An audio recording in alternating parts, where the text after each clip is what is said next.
Angaza Laughinghouse and John Robbins, Rob Stevens.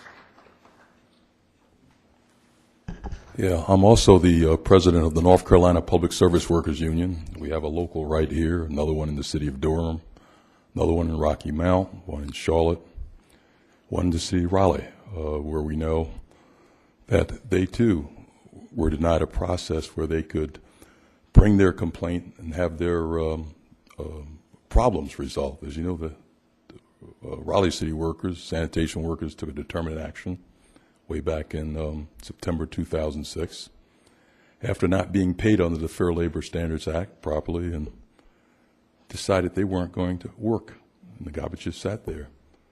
I think that it's very important that this body is going to at least review this process, this appeals process, because it has lots of deficiencies.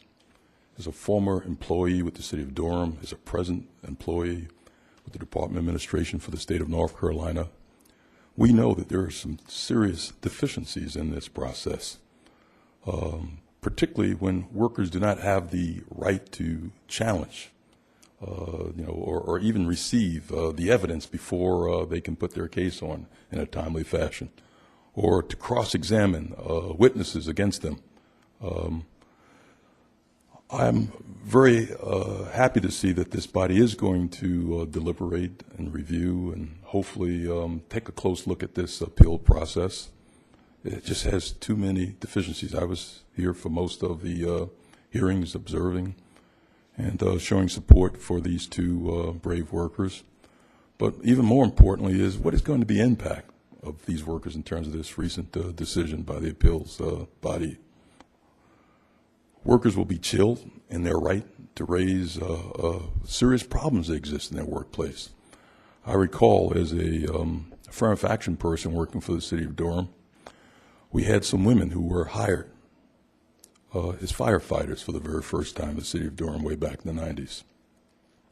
If you saw the sexual harassment or heard the testimony of what those women workers had to endure as firefighters, you too would understand why it's very important that we have a very solid and appeals process that just gives some fundamental due process, some fundamental rights to workers.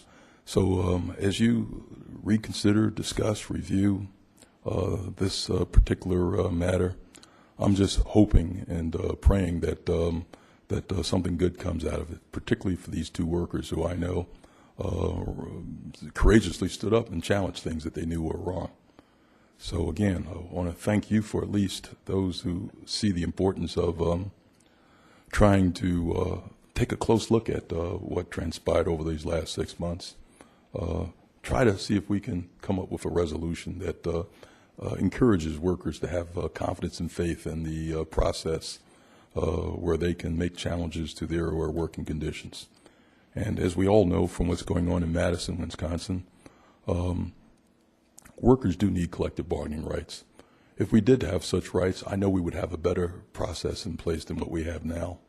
And encouraging all of you, and the audience too, to support us in this effort.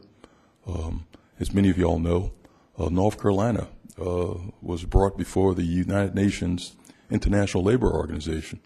And it was found that North Carolina, by its North Carolina General Statute 9598, denies workers a fundamental right that workers around the world have, and that's the right to collectively bargain and have some dignity in the workplace. So again, I want to thank you for taking a close look at this issue. Thank you, Mr. Laughinghouse.